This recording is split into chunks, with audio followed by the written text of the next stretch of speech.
Hello and welcome to episode 4 of the Truth C Squared podcast. My name is Shmez, joined with my good friend and co-host Colin Carlson. On this episode, we are going to be talking about models of providence and some different topics around that. And the first thing we're going to start with is talking about the differences between sovereignty and providence. Your screen is frozen. Oh my goodness. Okay, there we go. Dude, your camera quality is trash. Okay, can we go? I don't know, it keeps freezing up. This looks I'm hilarious. good. It's like freeze frames. It's not frozen on my end. Okay. Go ahead. I can close some stuff out, but and you can edit this out later. Okay, I think I'm so gonna leave it in. sovereignty versus providence. So before we talk about models of providence, we have to obviously have some definitions. So let's start with sovereignty first. Virtually all Christians agree that God is sovereign. It's just how he is sovereign. That's the issue, right? So let's get a definition that's all encompassing. And so I define sovereignty as the divine attribute that God has that exemplifies his overarching or all encompassing authority or power on his creation. The divine attribute of God that exemplifies his all encompassing authority or power over creation. Virtually all theists, whether you're Catholic, Latter day Saint, uh, I don't know, Protestant, Lutheran, whatever, you would agree that this is a good definition. It's just now the case, how do we apply that sovereignty with regards to his providence? So providence is a little bit different. So providence is, I think, a subset of sovereignty. So that articulates at least three different kinds of authorities or sovereignties. So God can either preserve something, have concurrence with, or govern something. So preservation, it is the divine act of sustaining creation. Again, this is relatively uncontroversial. Mm-hmm. Most theists would agree that God sustains creation. We see that through the Psalms, that he sustains the foundation of the earth with his right hand. Everything is here by his power, by his say so, his word. Concurrence is that second part, and it's just the divine act of working with creation. Again, relatively uncontroversial because we have a will, God has a will. We, in some sense, work together. He works alongside us in the sanctification process. And I want to be careful with alongside of us because it could get kind of, sticky into the different different theological issues. But I mean, again, relatively uncontroversial. We all agree that God works with our will. Philippians 2:11 through 13 says something very similar. He works within us both to do and will of his good pleasure. So this is this idea of concurrence. Now, governance is where we start getting into the weeds, and that is the divine act of controlling or having power over creation and how he exercises that control over our creation. That is where theists will start to disagree because that idea of governance can actually be split in separate categories, depending upon how you see it. Okay, so I like Oliver Crisp. Oliver Crisp is a Reformed theologian, and he has a nice article in a book called Divine Action. It's called Meticulous Providence. I'm going to quote him right here at length because I think it's helpful. These three acts, preservation, concurrence, governance, those three acts of God are not necessarily distinct divine acts, but more like different modes of one divine act, and that is just, again, his providence. God's providence is necessary in order for creatures to act as well as to continue to exist. And again, Mm-hmm. controversial. And God governs his creatures by means of his constant oversight of the creation. We all agree, ordering all things to the goal or consummation from which he has ordained the created order in the first place. And start getting a little sticky, but and most would agree. Thus, there is nothing that obtains in creation without God's preservation, concurrence, government respecting that thing. Absent God's preservation, concurrence, and governance, respecting that thing at each moment of his existence, it would not exist. So God creates his world, he knows that we exist, and he allows us to continue to exist throughout this time sequence that we are allotted on earth. So this is this idea of providence, and I think it's a good definition, and I think it's a good summary. The only thing I was thinking of when you're explaining all that was like the preservation part.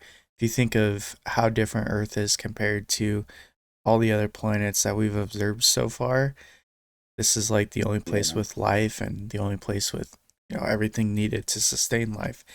You can think of like the only reason that that even happened was God's preservation of this planet in particular. And then alongside of that, the concurrence or working alongside humans and the governance, that's like the history of the planet so far. So that's kind of a cool concept. Yeah, to the degree is always the argument that people have. Is how involved is God really? So the next topic was omnipotence and omniscience. So just a little bit more definitions um, to know what we mean by those things. Go ahead, Colton. So when we talk about God's providence, we have to talk about other attributes of God because, as you know, and as I know, at least we argue this with deprivation, all of his attributes entail one another. God Yep. is a simple being. So if you take one attribute out, he's no longer God, which means his providence is going to entail certain mega attributes of God, traditional attributes, such as his omnipotence, his all powerfulness, his omniscience, his all knowingness. So, omnipotence, what's a formal definition? I would classify or I would define omnipotence as God can do all things that are logically or otherwise metaphysically possible for him to do. So often you hear this from like an atheist that, oh, can God create a rock so big that he can't lift it? Can he create a square circle? Can he create an unmarried bachelor? Ha ha ha, checkmate. Because if he says no, he can't, he's not omnipotent, he can't do that. No, I think that is really stupid because we're not saying that God can do all things, including logical impossibilities. God is Yeah. also a God of logic because he created logic. The reason why we are reasonable beings is because he is first reasonable. Yeah. That's why we have the image of God. So God can't actually create a square circle, but I didn't give up any ground on his omnipotence, on his all powerfulness. It's just to say that that question at a point blank, can God create a square circle? It's just nonsensical. It's illogical. Therefore, obvious contradiction. And I'm a math teacher, so I know that. Mhm. So you can't have God do something that's logically or otherwise metaphysically impossible for him to do. But he Well, can do all things that yeah, are possible for him to do. you gave a good example of something that's illogical, but what would be something that's metaphysically impossible? Um, question. I think maybe duplicate himself. He can't create more gods, right? So he Yeah. can't actually create a being that is God himself. So when I hear that, I'm like, well, what about Jesus? Like, does that So not count? God, yeah. So that's where I would diverge from the Jehovah's Witness camp because Yeah. they do believe Jesus is created, right? I I I didn't know that think actually. uh, and I think Latter Day Saints they don't ever say it, but they strongly I would strongly say they imply it Yeah. because we don't know the infinite regression beforehand, but Jesus was a spirit being in the spirit world with Satan, and they were actually brothers. And Jesus was not the one who created Satan. It's like obviously Colossians 1:16, we say that Jesus created all things through him, by him, for him, because he's God. So it's a little bit different there, but I would say Jesus isn't a created being. That's where the Trinity comes in. There is one God, just three persons. So still, God cannot create another God. Otherwise, he would be committing idolatry, and he wouldn't be God. He wouldn't be the most metaphysically, maximally great being. Yeah. I was trying to think of like, is it something like God can't do things that are outside the law of nature? But we see Jesus do some things that most people Yeah, would consider outside the law of nature. So I'm trying to think that's of that's the thing. Like, it's laws of nature aren't logical laws of nature. They are, or aren't logical laws. Like I'm thinking logical laws is like the law of non-contradiction, the law of excluded middle, the identity law. So when I say metaphysically impossible for him to do, I'm kind of borrowing from the law of identity. Because God is mm, God, and nothing else can be God. So that means when he creates something, it's by definition not God. But when let's just say Jesus feeds the 5,000 and makes a miracle, he does, I would say, bend the laws of nature, but that's not the yeah. same thing as the laws of So logic. okay, so what if we say it like this? Like he can't do things that are illogical, but he also can't do things that contradict his nature. So when you say metaphysically impossible, like that, like most people, I guess I'm an idiot. I didn't understand that. But most people would understand as you can't do things that are outside your nature, like the nature of God, like who he is So, for as a instance, person.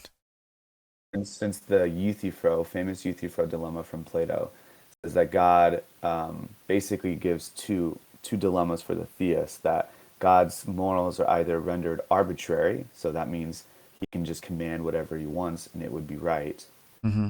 or independent of God, in which case we don't need God to be moral. We can be moral without God. I'm not going to get into it because it doesn't really matter here. Maybe we can do a separate episode on it. But um, that first dilemma, that first horn, arbitrary. Usually, a lot of atheists want to press that because, oh, God can command whatever He wants and it would be moral. I think you somewhat dabble with that, I've perhaps. said that. Yeah. But like, let's just say, can God, command murder? I would say no, because it's against his own nature. Why? Because murder is by definition the taking of an innocent life. He can he can command. I know this is gonna be sticky, but he can command killing in war. Yeah. He cannot command murder. You take an actual innocent life. Yeah. So there's a little bit distinctions there, but I think it's important because that nature, the whole idea is this: God cannot command something against his nature. Yeah. So So killing, taking an innocent life, that he can't wipes do an that. insane amount of stuff off the board right there.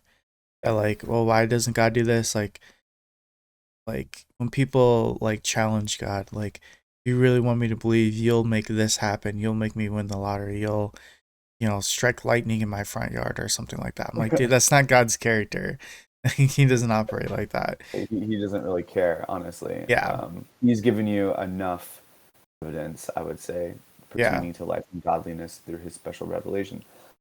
So, I anyways, yeah, there's a lot of stuff we talk about there, but let's just go on to omniscience, which I'm sure is going to be kind of a similar discussion, but God can know all things that are logically or otherwise metaphysically possible for him to know. For yeah, example, God cannot and does not know any false propositions. He only knows every and all true propositions, past, present, and future. I think that's So, an amazing definition. no, that So, is a really good definition. I really like that. So what do you, for me as a not educated as you person, what do you mean by false propositions? false propositions is I do not have coffee today. But obviously, it's true. I do have. I mean, you can't see, but there's coffee in there. So God knows that I would have or I will drink coffee today. And obviously I am. So he knows that I am drinking coffee right now. So he doesn't know, he And 20 minutes ago, before I made coffee, he knew I was going to make coffee. So he didn't know that I was not going to make coffee. Why? Because it's not a true proposition. What is true is that I would make coffee. Okay, so that's what I mean. He knew that I would love playing guitar when I was born. Mm. So he knew via his omniscience that I would like playing guitar and I would be a guitarist in this world. Okay? That's what we mean by just simple propositions. It could also be mathematical propositions. It could be Yeah. laws of logic, right? Stuff like that. He knows about his own nature. He can't command murder. He knows he can't command murder. He knows he Well, can't override our agency in order for us to do what he does. Otherwise, it would be manipulation. the only So thing I stuff could like see that. people disagreeing with you is you say any, you say like actually true propositions. What I would say like what actually comes to fruition, what actually happens. Um, so like you say you knew or God knew that you would have coffee today. Like that's a true proposition. But I think some people, like open theists, would say he doesn't. Not only does he know what you will, or he doesn't know what you will do, but he does know all possible future propositions Yeah, that might happen. So that's exactly. different. Yes, So exactly. I would agree with you and say that God knows what will happen, what will Mm. occur in the future. Open theists say God knows what could Might happen. happen. Yeah, and that I mean the amount of information goes from understanding the A nature of the lot. future to understanding every possible instance of every possible future. Which I mean, sure, God is big enough to understand that, but it also seems like a lot of useless things to know. You know what I mean? But But anyways, that yeah, kind of knowledge, and we're going to talk about this actually right now. So yeah. there's three types of God's knowledge, and what you're describing is God's natural knowledge. So God knows all necessary truths, laws, mathematics, logic, hypothetical counterfactuals. So God knows what might happen or could happen. That's what we would say with God's natural knowledge. So open theists all agree with that. And so that's why I frame this definition of omniscience to be God can know all things that are logically and otherwise metaphysically possible for him to know. And the reason why I frame it is because all theists can agree, even Mm-hmm. open theists Yeah. who traditionally deny God's knowledge. They don't deny God's knowledge simpliciter or outright. They deny certain types of God's knowledge. So these three types, the first one, like I said, is natural knowledge. God knows all necessary truths. What could happen, he knows. Or what might happen, he knows. He Mm-hmm. knows, for instance, the probability of Joe Schmo winning the lottery today in Florida. He knows that, okay, because he's super smart. He's omniscient. Yeah. That is possible for him to know. Okay, he knows all the unsolved math equations that could be solved. If they couldn't be solved, like maybe Gödel's incomplete theorem, then maybe he doesn't know that because it's not possible to know. But he could know, for instance, what Fermat's last theorem was 300 years, let's just say, before Fermat even formulated. And he knew that Andrew Wiles would actually, or he didn't know that Andrew Wiles would do it, but he knew that it is possible that someone later, 100 years later, may actually come up with the theorem. He Mm-hmm. did, Andrew Wiles in 1994. And so stuff like that he knows. Now, that's the first one. Middle knowledge is God's uh, traditionally just actually middle knowledge. God knows what free creatures would do in each circumstance. God knows what would happen. So natural knowledge, I like thinking of it like this for the lay people. God knows what could happen or might happen. Natural knowledge. God's middle knowledge, God knows what would happen. Easy enough. Yeah. So he knows that I would put creamer in my coffee. He knows I hate black coffee. and stuff like that. So he knows I would drink about 2 or 3 water bottles of water every day because I like to stay refreshed, hydrated. I don't know. He knows that we would have the podcast now at this time if Not we were placed yesterday in the when we circumstance. first planned on it. But still, and then free knowledge. This a lot of theists don't agree with this, like open theists, and this is what you were talking about with the open theists. God knows what free creatures will do in Yeah. any circumstance. So God knows just briefly what will happen. So natural knowledge, God knows what could happen. Middle knowledge, God knows what would happen, and then free knowledge, God knows what will happen. So depending upon your theological camp, you're going to deny or accept either of these, all or some of these types of knowledge. Yeah. So, and that's going to go into how you view providence, because remember, providence has to do with God's all-encompassing attributes, and the two mega attributes that revolves around is omniscience, God's governance, controlling, and omnipotence, God's governance and controlling, how He is powerful to control His creation, and then how He knows what creatures would do. So that's omniscience. And so, um, yeah, if you want to, we can go into the models, mere descriptions on how Yeah. I was camp thinking like, goes into these. so, and this might be a dumb discussion. We can move quickly on from it.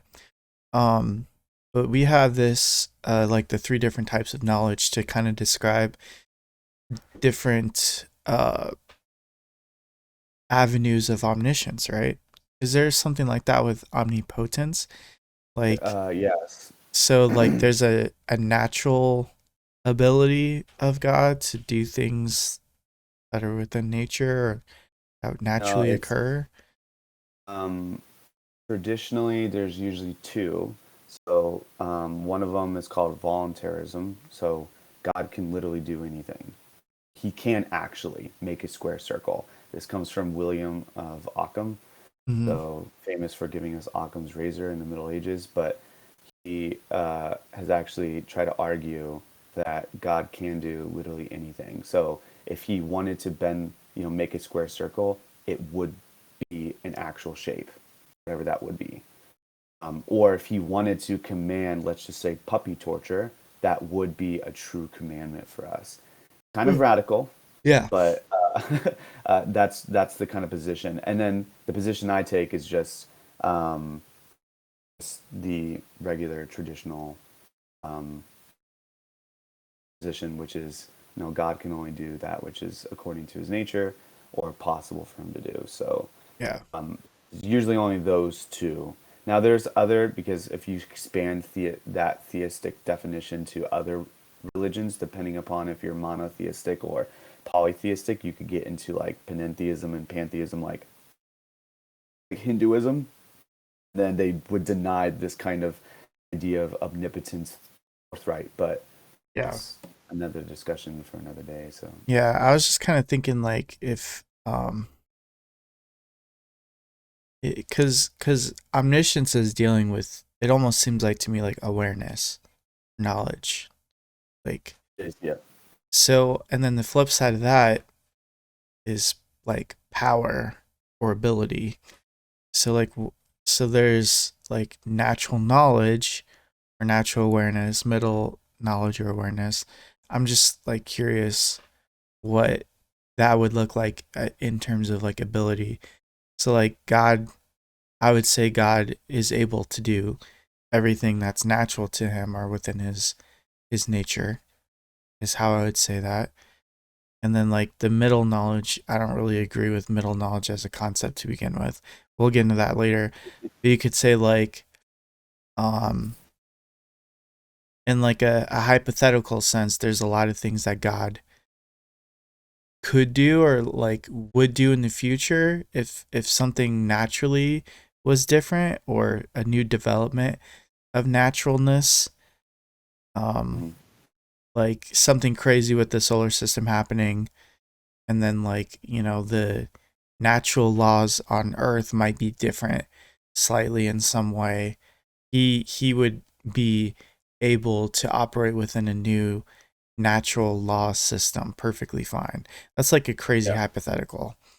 He And then knows that, yeah, so his and then natural maybe knowledge. like the free knowledge, I would say like God has the ability, or even the ability to operate within a system of freedom, but still have a ability to like control it in a sense without taking its freedom away.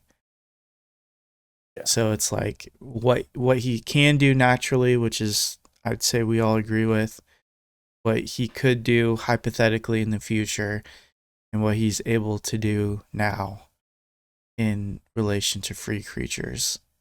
That Yes. it might be it's like a baby thought, but it's interesting um concept or something we could develop later, maybe something for you to think about.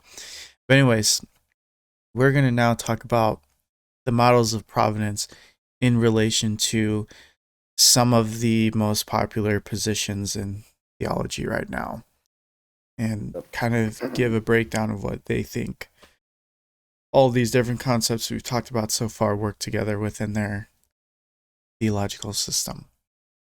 I'll start with open theism, my least favorite. I actually Actually, like that's open not theism. true. Maybe that's not true.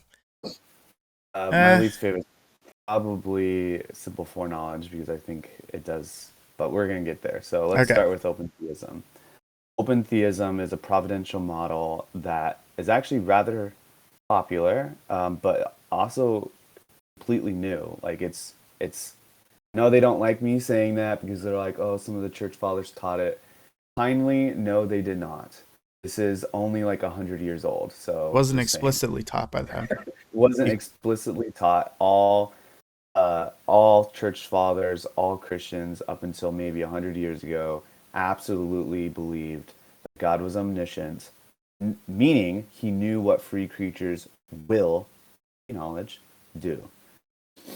Open theism denies that. So it only upholds God's natural knowledge. So in other words, open theism denies uh, what would happen and what will happen. So they deny middle knowledge and free knowledge. But he does not know with certainty what would or will happen. So he can get pretty close, but it's still not free knowledge because free knowledge says that God knows what will happen with certainty. God knew yesterday that we would do the podcast today with certainty. That's what I want to say. And open Yeah. theism denies that. They say, oh, he knows with maybe 90% confidence or 99, or that I would make coffee even after putting the Keurig cup in. I know I'm weird. I do Keurig coffee, but putting the Keurig cup in, I may or may not have drank it, right? And I'm almost done drinking it. So he doesn't know with certainty what will happen. He only knows what might happen, Yeah. probabilistically, based upon his natural knowledge of what I could possibly do. Since I could drink coffee, that's not a limitation for me. Since I could drink coffee, he knows that I might possibly finish my coffee. He Yeah. doesn't know that I will finish it. So you And say so later in the notes that God does not know the future propositions, at least with 100% certainty. that's true. And they are going to, I've met a lot of open theists in my day, and some of them fight this and some of them don't, which is kind of hilarious because it just goes to show that there's really no true systematic with regards to open theism because it's true. They don't have systematics like, let's just say, Calvinism does, or even Arminianism for that matter. And so open theism here struggles with being on the same page. I say that this view denies the traditional view of omniscience, which Yes. all open theists would say. God does not know with certainty what the future will entail. Only because, and this is important here, not just because he chooses to or whatever, but because he literally cannot. The future is not a proposition to be known. Why? Because it's not true. It doesn't exist yet. And that is really the guiding motivation of a lot of open theists is that philosophy of time and future, which, I mean, I can get behind in some sense. And we're going to see that when we get to Calvinism and determinism. that I agree with that premise. I disagree with open theism on different grounds, but this premise I do agree. And as the definition above stated, God only knows what is possible for him to know. And if the future doesn't exist and it's not a proposition, then obviously the open theist says God cannot know it, at least with 100% certainty. He only knows what might happen. So basically, think of it like a timeline, and then the future is like cut off. So he only knows with certainty the present, right now. So Yeah. as I'm saying now, he knows it. He knew that I was going to say now. He didn't technically know that I would say now, right now, with 100% certainty. He could be extremely like 99.9999999 because he knows me so well and he knows how my mind works because he's been with me for, Yeah. 20 odd years. But he knows with a great amount of certainty, and they want to be able to say, oh, that rounds up to 100. And I'm saying, no, no, no, it does not. It does not round up to 100. Important point here before I get to this last couple points is that does not mean that God could not determine certain events. So just because you're an open theist doesn't mean that God doesn't know with certainty some events, specifically some events that he determines. So they would say God knew that the crucifixion would happen because he made the crucifixion happen. Yeah. And at first glance, I feel like that's coherent. But then when you start getting into the weeds of all the little nuts and crannies, Nooks and crannies. nooks and crannies of the free will choices, I think that's a little bit harder to grasp. I think it's a little bit harder to hold on and affirm that claim. But like I said, When you we're get going to see into all that. the nuts and cranberries. Exactly. Yeah, it it makes like time out to be like the one thing that God actually cannot control or have any authority over. Yeah. Like time is like the eternal like machine that moves forward into the future, and God is along for the ride, which I'm just not privy Kind of. towards. Kind of. So Like they would say God is actually in time, like straight up in time. Like they yeah, don't affirm his atemporalness. So atemporalism is just that God is outside time, and traditionally we would say that God is outside time. yeah, They would affirm his temporalness or temporality, namely that God is in time. They have good arguments. I'm not going to say that they don't. They have yeah. pretty good arguments Well, for why you that's the think of case. all those Old Testament like stories where God's like, if you do this, this will happen, and if you do this, this will happen.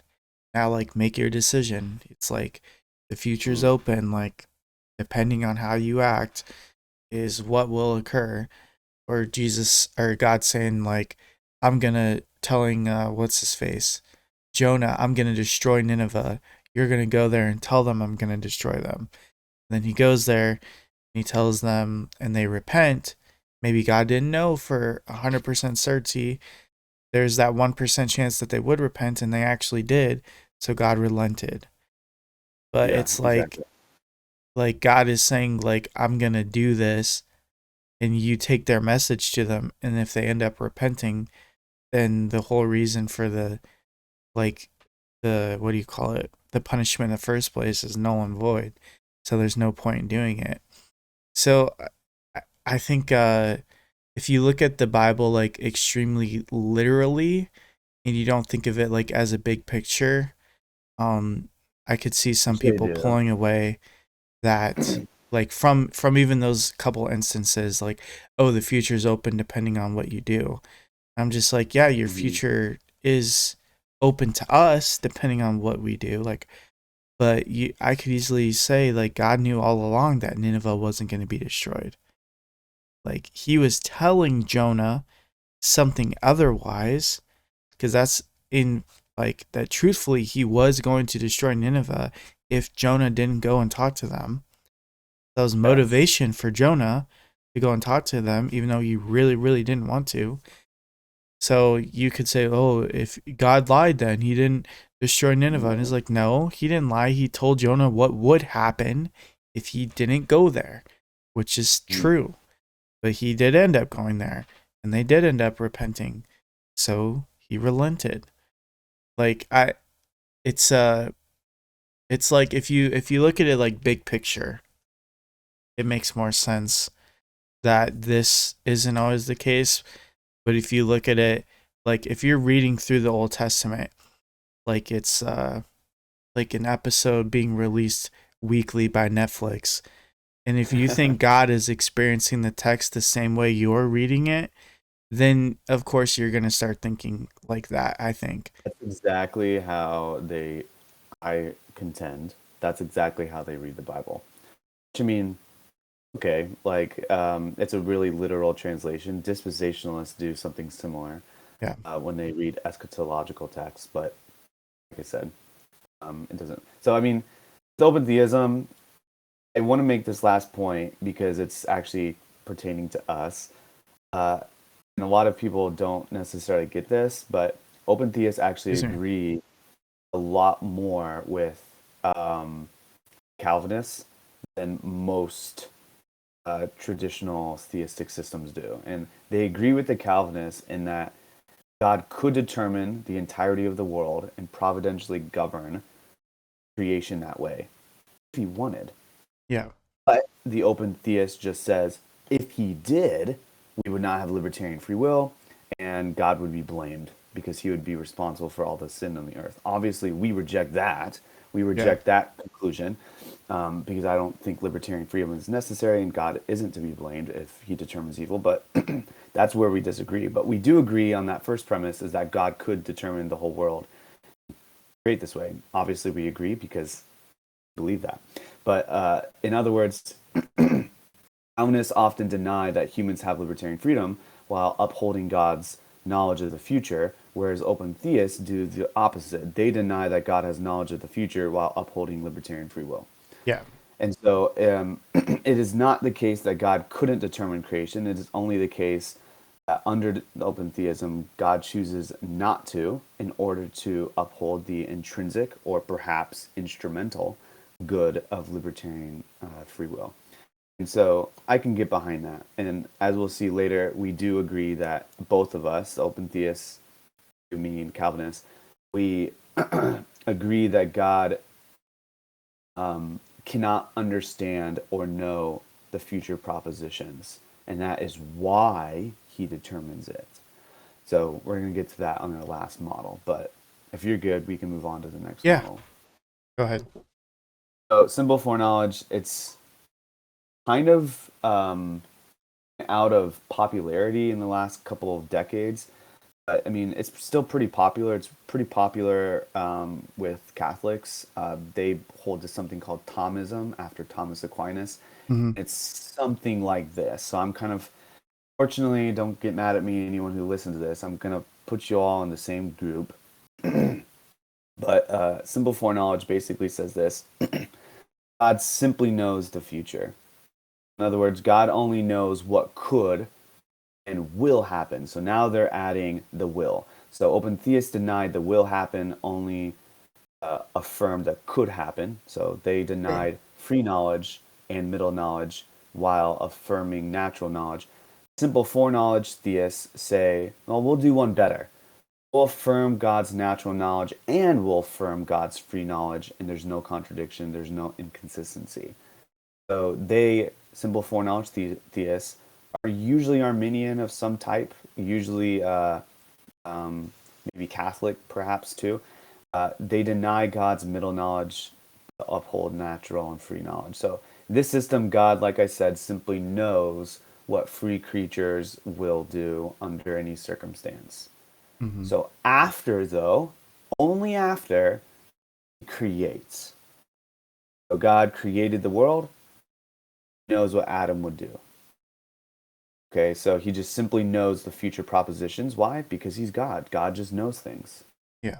So it really, they kind of put the burden on the other theistic systems. Like, you have to tell me why it is not the case that God doesn't, or it is the case that God just doesn't know the future.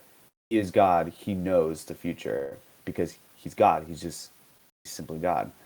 And we are left with the burden trying to show why God can't know the future, like open theists are. So God does not determine free creatures. He only knows what they will do after creation. So that's the crux of simple foreknowledge. Hmm. I mean, this is what I would say most of my life I kind of thought. I mean, it's intuitive, and I would agree a lot with, and we're going to see when we get to the objections, I agree a lot with the simple foreknowledge. But I think there's one big issue that I think they're trying to avoid. Molanism. Molanism, honestly, is probably the most popular. This is where you hear, like, maybe in some Calvinistic churches, God looks through the corridors of time, sees what you would do, doesn't do that though. And so, like, I remember, our pastor actually would kind of dance around that idea that God knows what you would do or will do in the quarters of time by peering through that kind of like looking glass, something like that. The idea kind of comes from this Molanism. Molanism is another name for God's middle knowledge. So, of course, Molinists, who came from a Jesuit priest, Luis de Molina, in like the 1600s. He was an anti-reformer. He didn't necessarily he tried to fight against the Reformation of his day. But God knows, this is what it says, God knows what free creatures could do, will do, and would do in any circumstance. So Molinists affirm all of them, all three types of knowledge. Molinists affirm that God has natural knowledge, free knowledge, and this middle knowledge. Middle knowledge is one of the pillars, one of the two pillars of its own system. Its other pillar is what we call libertarian free will. So, Yeah. we been following the podcast, you know that we don't believe in libertarian free will, so therefore we don't believe in middle knowledge. That doesn't mean that's not a good system and that I can't accept some of the things that they say. So we're going to see that. So God's middle knowledge is usually poised as a solution to God's sovereignty and human freedom. That God can be perfectly sovereign and strongly sovereign, and yet humans have a robust sense of freedom. It's the best of both worlds, they say. You can have the cake and eat it too. Creatures can be libertarianly free, while God has a strong sense of oversight. That's their kind of MO. That's like their selling pitch, their Yeah. elevator speech, which, I mean, sounds nice, right? Why wouldn't you do that? Mm-hmm. As a Molinist that I'm currently not necessarily privy to, or I don't like, he says that all the time, and I hate it because it's totally skipping out on where the debate actually is. And here's where the debate actually is: what they call counterfactual knowledge of creaturely freedom. Oh, So, and geez. Here we go. for short, CCFs. So, for explanations on counterfactuals of creaturely freedom, or CCFs, it relates to possible worlds. So, in other words, how is it the case that God can know what I would drink this morning? Well, given the circumstances, he knows I would put creamer, the exact amount of creamer, and he also knows I would use my Spider-Man mug because Spider-Man's awesome, the junk not. So he knows those propositions, right? So he knows I would do that under any circumstance. Not just that I will do that, not just that I could do that, but that I would actually, with certainty, do that. There is a possible world that does exist that I don't do that. Maybe I don't drink coffee. Maybe I choose a different mug.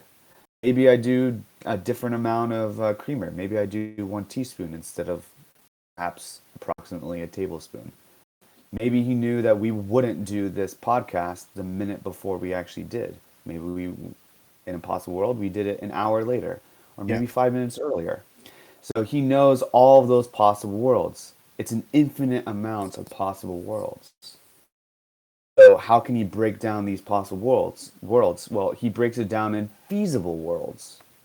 Feasible is different than possible. feasible is what is more likely to happen, or what is I say this, what is perhaps relation to the truth or correlation to the actual set of reality. So possible, for instance, let me give you an idea of a possible world.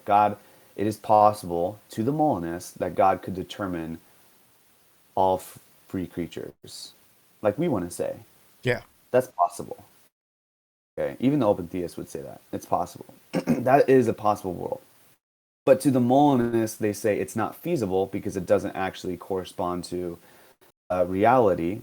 The reason why it doesn't correspond to reality is because if God did that, it would be eliminating our freedom, which we deny. But we deny that it eliminates our freedom, but they're saying it eliminates libertarian freedom, which we say, who cares? Yeah. But they say it eliminates our libertarian freedom. So God can't do that. Even though it's possible, he wouldn't do that. So therefore, it's not feasible.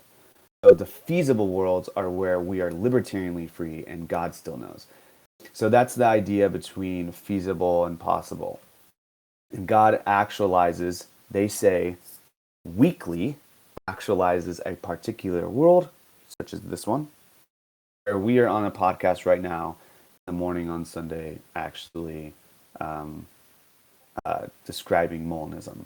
Mm-hmm. So they say, oh, God still has the total power to choose whatever world he wants to choose. So therefore, he's sovereign. In that world, the creature has total autonomy to do what they want to do or what they could do or whatever. So they are libertarianly free. So they're like, the best of both possible worlds. God can be completely sovereign because no evil gets by him. And he still has providence because he chooses the world that he wants to choose. And then also, humans have libertarian freedom. So the structure of it kind of looks like this, and then we can talk about it because I know you don't like Molinism. But the structure of it looks like this. You have God's natural knowledge. Okay? God knows what could happen. Let's just say eternity before creation.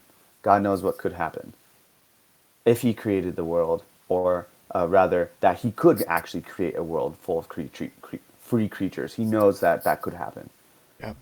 Middle knowledge, next one down the line, God knows everything that would happen. So if he did create me in this circumstance or you in that circumstance, he knows what we would do. We would have a podcast Sunday morning at the exact same time that we wanted.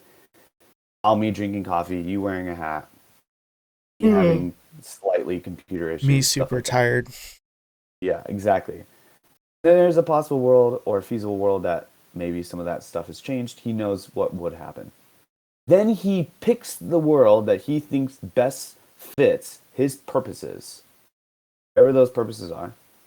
He creates that world, or he divinely decrees that creation. Then right after, you have God's free knowledge. God knows what will happen. So he knows that what we will do, obviously, because he picked the world that we would do that.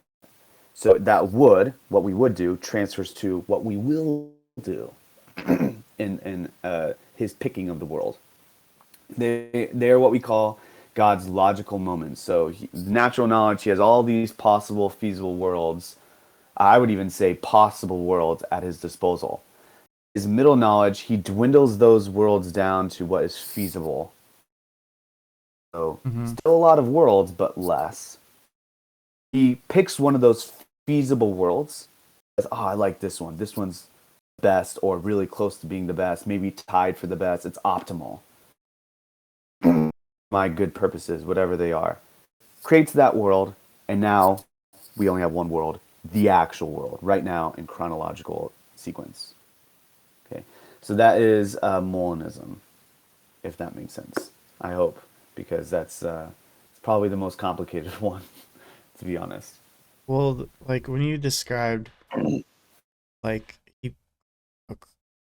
how did you say it? Like creates the world, and then there's like feasible worlds, and then he chooses optimal world. I'm like, So how often is this process happening? he looks from eternity what possible worlds exist, then uses his middle knowledge to dwindle those possible worlds down to feasible worlds. Okay. Then he looks at those feasible worlds, goes, from there. How often is that process happening? How often is that process happening? Just once. Just one time. Just one time. Why?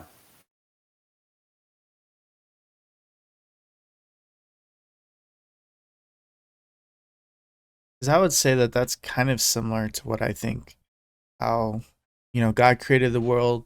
There's a lot of different ways it could go, and he decided on this one as being optimal for what he decided would be best. That, happened, I would contend that that all happened before even the creation of the world existed, like before the foundations of the world. Yeah, that's fine. So Why? I just don't know, like, I feel like they think maybe this process happens all the time. No, they only they only think that it happens once. And so this is where I think I could object to it. There's a lot of different objections to Molanism. It's probably one of the most beaten down, besides Calvinism, probably one of the most beaten down theological systems out there. We'll see some of that, but it is just happening one time. So, Okay. So, I mean, I remember us talking about this before with the middle knowledge being, I think I described it as something that we pretty much make up in order to preserve our freedom. It's like the open theists just deny like that God knows the future. So yeah, that's their way of preserving freedom. And then the Molinist way of preserving freedom, if they're not going to give up the fact that God knows what will happen, that the middle knowledge has to exist. exactly. Yep. Exactly what they tried to do. And that's what Luis de Molina, the original creator of it, in his Concordance, he explains that's the reason why. To be honest, I'm paraphrasing obviously, but he looks at Arminianism, he looks at Calvinism, which is the dominant ones during his day, right? He Yeah. says they both suck, and he's like, I want a strong sovereignty with strong freedom. Oh, how can I do that? Well, middle knowledge. So then he goes through middle knowledge. See, but that's like it's like creating a system of theology It's because not of a lack of without. like a one that he likes. You know what I mean? Yeah, Like it's oh, kind of I like don't. Joseph Smith. Yeah, a but, little bit. but it's not without its merit. Like they actually use a lot of different theological or biblical arguments. I agree that the Bible does have counterfactuals. We're Yeah. going to see this when you get to objections. I don't agree that those counterfactuals should therefore entail counterfactuals of creaturely freedom. Those are different. And I know of a particular Molinist that likes to just lump them together. It is literally, it bastardizes what counterfactuals actually are. God does not need middle knowledge to know that if I put salt in water, it would dissolve. Hmm. It's just counterfactual knowledge. He doesn't need counterfactual knowledge of creaturely freedom to know that. God doesn't need counterfactual knowledge, creaturely freedom to know that if I had $1 million, I'd be richer now. I am now. Yeah. That's just regular counterfactual knowledge, which all theists should be able to agree. But the issue is, it wouldn't be in his middle knowledge like the Molinist wants. It would be in his natural knowledge. So, big whoop. Who cares? The issue is really that they want to preserve the man's freedom, because without man's freedom, libertarian freedom, you know, they are excused and they can't be blamed for anything. And obviously, they deny that. So, Trying to think of like An example, like the Nineveh example again. So the Nineveh example, God knew that if Jonah preached, that they would repent, and you know, if Jonah did not preach, they would not repent. Okay, I can affirm that as a Calvinist. You said you can or cannot. I can affirm that as a Calvinist. Yes. They want to say, oh, how? That's libertarian. No, you're imposing the libertarian freedom on the text. Nowhere does it say that Jonah had the categorical ability to choose between repenting or choose to preach and not preach. Wasn't He that just the whole imposed point that. of the story? That Jonah didn't want to do it? And God is basically like, F you, you're going. And uh, that the so, whole play, like, so they, and this is where it got, I think they're slippery ones, the Molinists here, because they want to impose that on the text. And I'm like, no, show me where it says that got Jonah or Nineveh had the libertarian freedom to do what they did. All it says is if they did this, then this would happen. Another way is David, if he, I forget the exact text, but if he didn't go, they would be ransacked or something like that. Or if he did go, they would win the victory. Or think of it like Joshua with Jericho. They did, if they did go around Jericho 7 times, it would fall. If they didn't, then it wouldn't fall. That right there is a counterfactual. Right? yeah, We can hold counterfactuals, yeah. no problem. False theists can hold counterfactuals because God doesn't need the creaturely freedom to do that. What the Molinist wants to be able to say is, oh, he holds counterfactuals, therefore counterfactuals of libertarian freedom. What? No. You can't just impose that on the text without any. So it's just exegesis or eisegesis. So It's just saying that, like, just because that there's like a choice between if you like obey or disobey, yes, that implies that you have the freedom to decide between the two. and if God knows if I were to obey, this would happen. God knows that if I weren't to obey, this would happen. So me and you Okay. would say, like, God, sometimes in the Bible would present people with those options, knowing full well how it was going to go. Yes. So just because he's presenting the information to us as a counterfactual, as or like a this or that, or if you do this, this will happen. If you do that, that will happen. That Mhm. doesn't mean that God is looking at that situation the exact same way. Like there's things going on that like behind the scenes or that he would be aware of that we're not. To where with the Jericho example, I might be way off. I haven't read up on this stuff in a long time. I'm pretty sure part of the conquest of the promised land was that they were not to take gold for themselves. Like they weren't supposed to ransack it. Like they're supposed to Yes. use all of what they gathered up, for like the nation, just to Hmm. enrich the nation and then, enrich the tabernacle and all this stuff. So it was, I don't remember exactly, but God was like, if you take for yourself, you are going to either die or get poisoned. Something bad's going to happen to you, for And then the example, like hole that. opened up in the middle and just swallowed them, right? Yeah. And then later on, we find that there are people that disobeyed that and they got Exactly. punished for it. And I think, it was only those three guys that came back with a positive report that actually made it into the promised land. You as a parent now know this. I mean, any parent would know this. Is that if your kid does this, they will be punished. If they Yeah. don't do this, then they're not going to be punished. That's a counterfactual. You don't need to know. They don't need, the kid doesn't need libertarian freedom in order for you to know that. Yeah.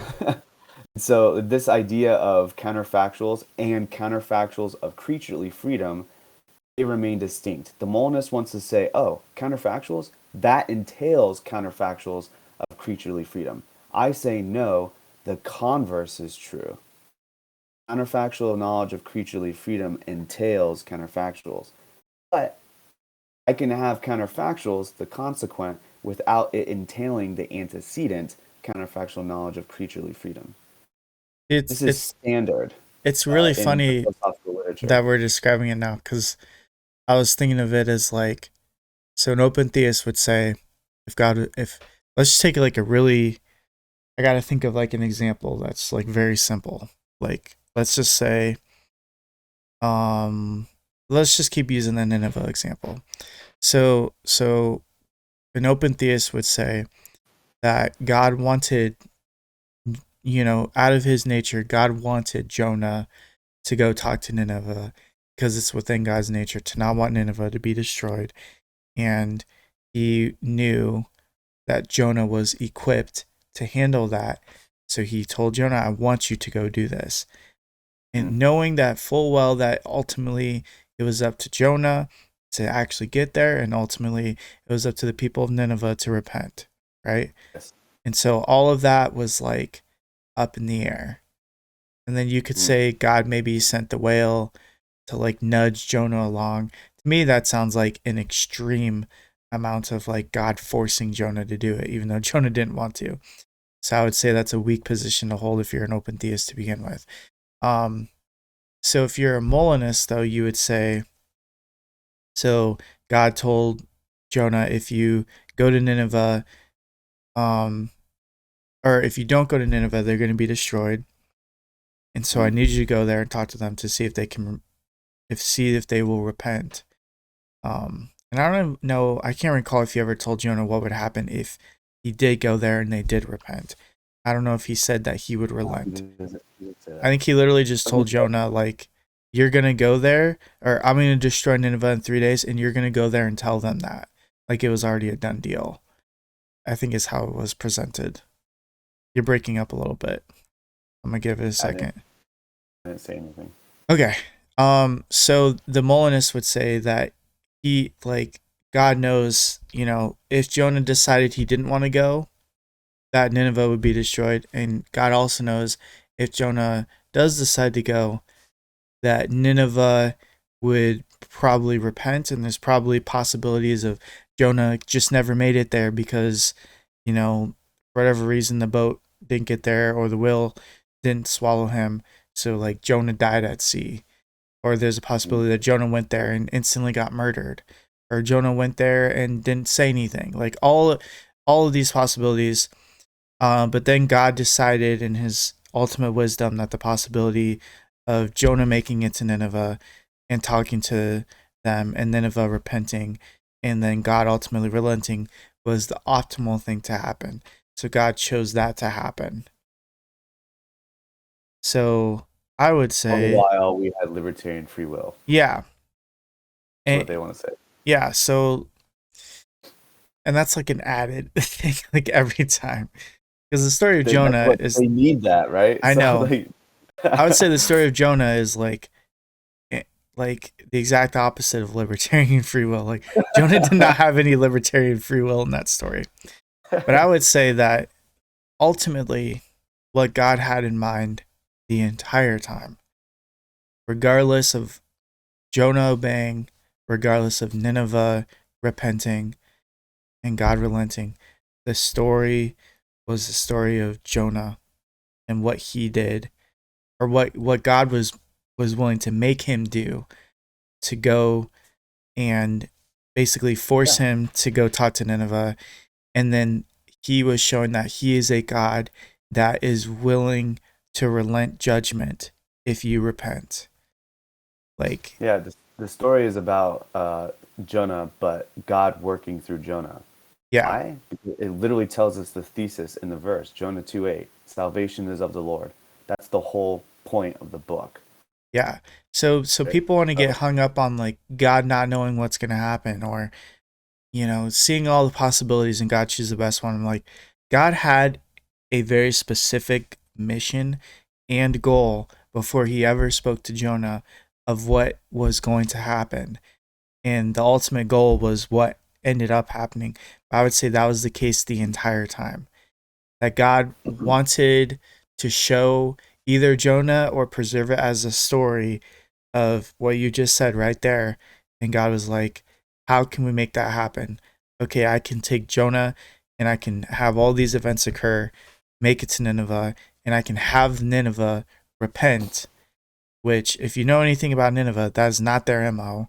I don't think they ever would repent. That's like going to like California and like turning them all into huge Trump fans over a weekend. Like that's not how these things go usually. Um, but the whole story in itself is ridiculous and like over the top, just to show that God can ultimately accomplish what He wants to accomplish, regardless of everybody else not wanting it to happen. Yeah. And honestly, I do think that the Molinists can say that. I think really the open theist is the one that has an issue with the passage. I think that the Molinists and then the Calvinists has a really strong claim here because there is counterfactuals. We're going to see that I affirm counterfactuals. It's just the case that it's not, I don't think, counterfactuals of creaturely freedom. At least it doesn't say that, so you Yeah. can't impose it on the text, which the Molinist wants to try to do. And I'm like, no, it just says that if he did this, then this would happen. Great. Calvinists It, can agree. it's Calvinism with extra steps. Exactly. So So, now that we have Calvinism, we should kind of just well, explain I that. want to do a side note of this may be blasphemous, right? I'm pretty sure Jonah was a play. It didn't actually ever happen. Could happen. Could 100% be historical. I'm not denying that it's possible. But the way that it was written was a play and it was supposed to be over the top story you tell children to get them to like understand the nature of God. Like a nursery rhyme in a sense. And it was the same I thing don't with the think that's book of blasphemy. Ezra. Ezra is like a play, like it's a drama. It's like a soap opera that they would like use it to celebrate, that holiday. I can't remember the name of it.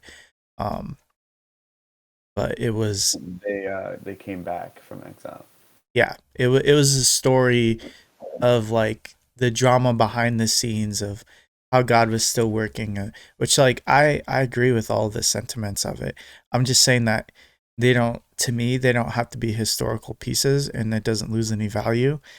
But if you present Jonah as a play, it makes a lot more sense to me than saying like, oh, that 100% historically accurate, this 1,000% Apple. Like, yeah, it might have, it could have.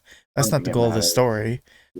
I don't think it matters if it's like even let's just say Job. If you take Job as like historical or not, like It doesn't affect the doesn't affect narrative.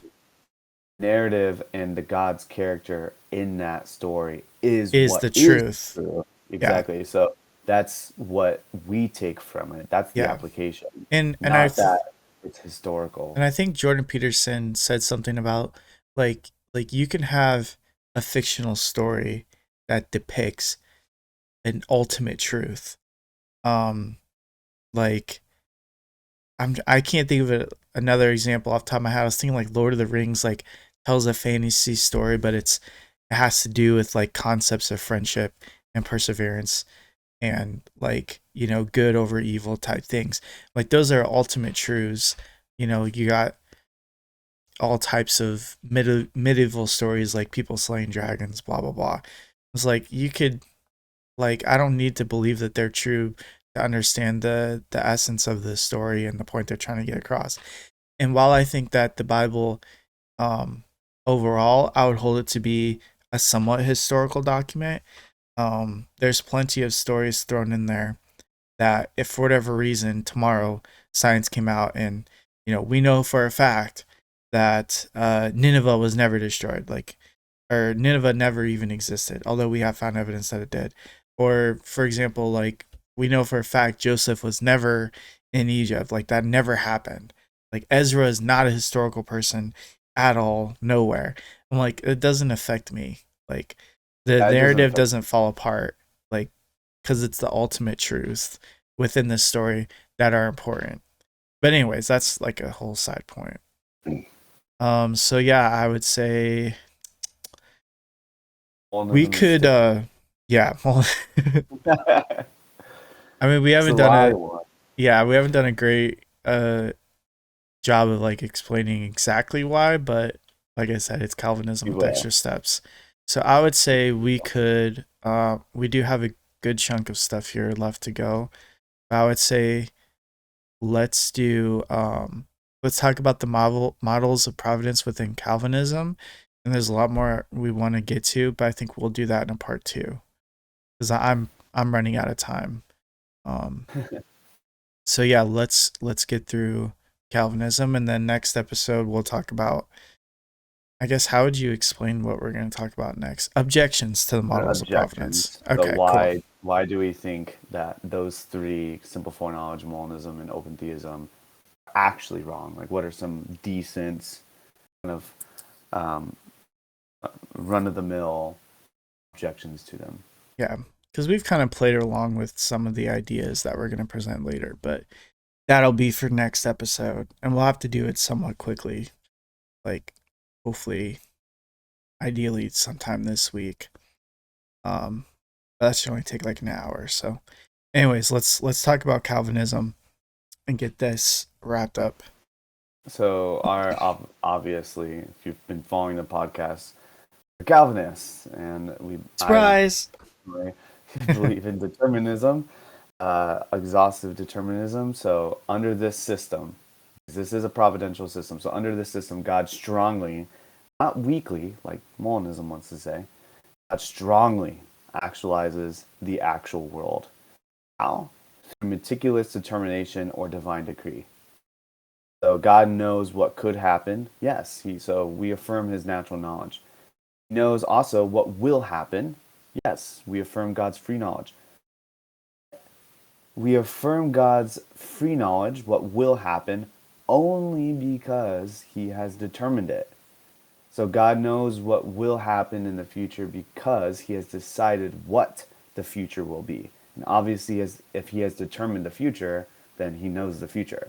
Yeah, Right? And so this is where the open theists and the Calvinists kind of loop back, and we actually agree full circle because we're kind of like on the opposite spectrums, but we agree in this sense that God cannot know future propositions because they do not exist. So, let's just say we have a Calvinistic representation of God in eternity before he actually created anything.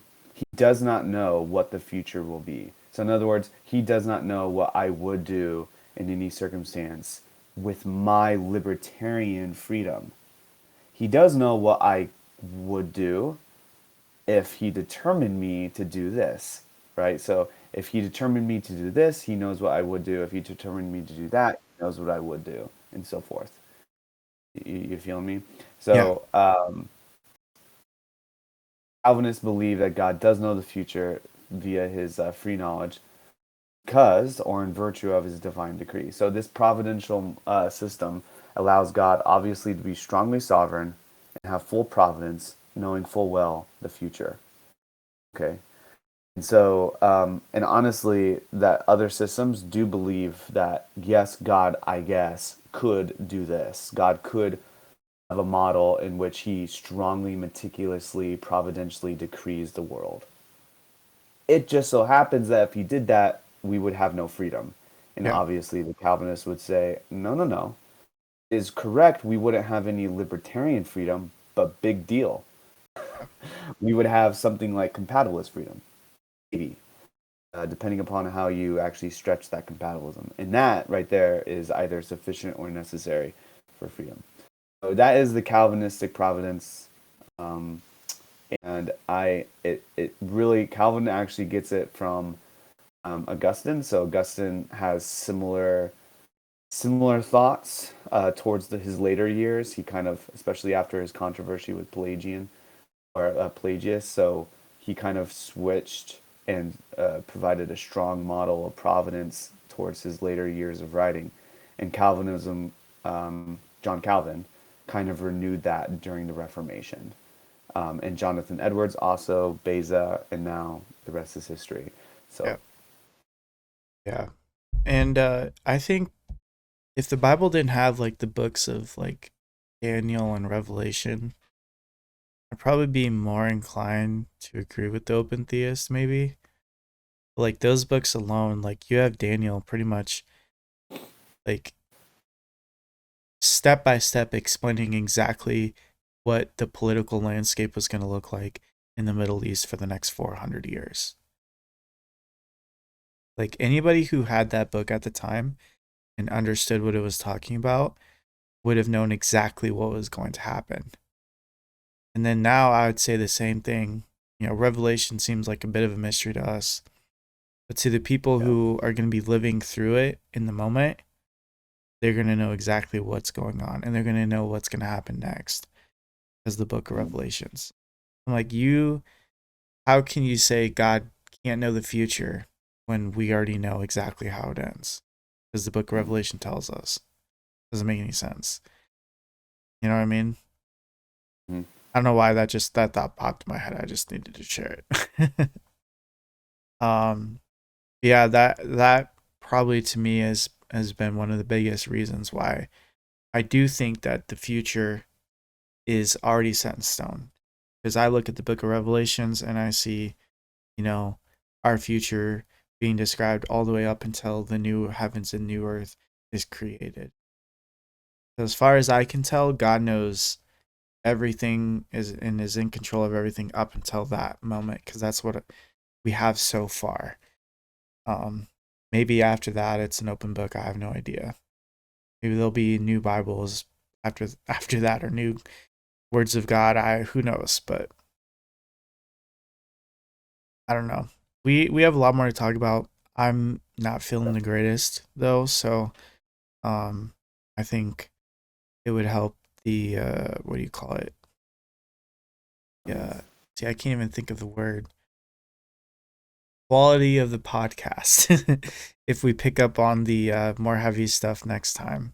So, but this is a good start. At least gets your head into the conversation, and maybe you can research it yourself and make some decisions on where you lean one way or the other. And then if you disagree with us, next episode we're gonna tear you a new one. Just kidding. But yeah, I'm good. Do you have anything you want to add before we wrap it up, Colton? Oh, just stay tuned for the next episode. Stay Hopefully it'll tuned. be this week. That's what I I want. So. I think we can pull it off. That'll just depend on if everything in Colton's world goes well and if I feel a little bit better. So Good news is this: next semester, I don't have my work schedule is going to be a lot easier. So I thank don't have to God. redo lesson plans. Nice. So my boss is amazing that way. She saw that it was hurting me a little bit, and so she's like, "Screw that! I'm gonna help you out." And so I'll have actually like normal quarters, and so I'm like, So you won't be I double actually duty I won't like be you've double been for duty. the I'll last year and a basically half. be like my lesson plan schedule will probably just be like maybe 2 hours every Yeah, weekend, that's good. which means I can do a lot more of these. All right, we'll make it a goal to get the next episode out next week, and then I'll get this one out either today or tomorrow. And this is Sunday, Monday, so if it comes out Tuesday, you know I messed up somewhere. I'll hold myself to that. All right, thank you guys for listening. We'll talk to you guys here in a couple days. Bye.